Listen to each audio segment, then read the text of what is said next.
వీళ్ళు రాలే వాళ్ళు రాలే. అంతకంటే ముందు రాహుల్ గాంధీ గారు ఏం చేసిండ్రు, ఏం మాట్లాడినరు, ఏం హామీ ఇచ్చిండ్రు, ఏ నిర్ణయం మేరకు ముందుకు వెళ్తున్నామో వీళ్ళు మాకు సూక్తులు చెప్పాల్సిన అవసరం లేదు అధ్యక్ష. వాళ్ళ నాయకుని మొదట సభలో వచ్చి కూర్చోమనుండ్రు అధ్యక్ష. రాహుల్ గాంధీ వచ్చిండా లేదా, రాహుల్ గాంధీ ఆదేశం లేకుండా రేవంత్ రెడ్డి గారు ఇక్కడ ఈ నిర్ణయాలన్నీ చేస్తాడా అధ్యక్ష? వారేమో రారు. ఇక వచ్చిన ఆయననేమో గిట్లున్నాడు, ఎట్లున్నాడో మీకే కనిపిస్తుంది ఆ పైనుంచి.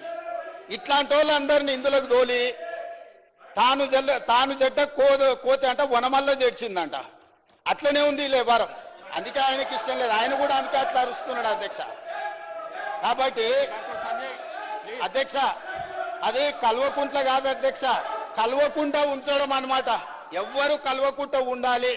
బీసీలు ఓసీలు కలవద్దు, ఎస్సీలు ఎస్టీలు కలవద్దు, మైనారిటీలు హిందువులు కలవద్దు. అది కల్వకుంట చూసే కుటుంబం అధ్యక్ష, అది కల్వకుంట కుటుంబం కాదు.